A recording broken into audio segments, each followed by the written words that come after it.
මේ තමයි මගේ ජීවිතේ පළවෙනි ඇමරිකන් ඉන්ඩිපෙන්ඩන්ස් ඩේ එක. ඒත් මේ තරම් ලොකු සෙලිබ්‍රේෂන් එකක් වෙයි කියලා මම හිතුවෙත් නෑ.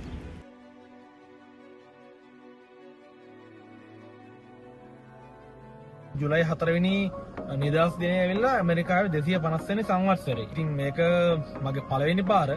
හිතනවා ඕගොල්ලොත් එකත් එක්ක ෂෙයා කරගන්න මොන වගේ වෙයිද කියලා. ඕගොල්ලොත් මගෙත් එක්ක යා මම ඕගොල්ලන්ට පෙන්නන්නම් කොහොමද ඒක තියෙන්නේ කියලා, කොහොමද ඒක සෙලිබ්‍රේට් කරන්න කියලා ඒගොල්ලෝ. මටත් ඇත්තටම හිතා ගන්න බෑ, මටත් ඕගොල්ලන්ට කියා ගන්න බෑ කොහොමද මේක වෙන්නේ, මොන වගේ වුවද පෙන්නන්නේ. මොකද මේකත් මගේ පළවෙනි පාර.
ඇත්තටම අද දවස මට කවදාවත් අමතක වෙන්නේ නෑ. ඇමරිකාවල ඉන්ඩිපෙන්ඩන්ස් ඩේ එක මෙච්චර ලොකු විදිහට සෙලිබ්‍රේට් කරනවා කියලා මම නම් කීයටවත් හිතුවේ නෑ.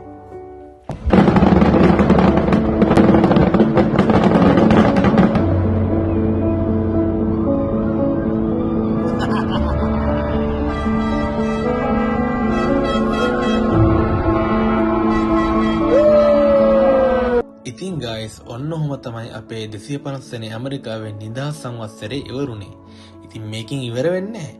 ඊළඟ චැප්ටර් එකෙන් අපි නිව්යෝක් සහ නයගරා ෆෝල් ට්‍රිප් එකේ ගමනත් එක්ක හම්බ වෙමු.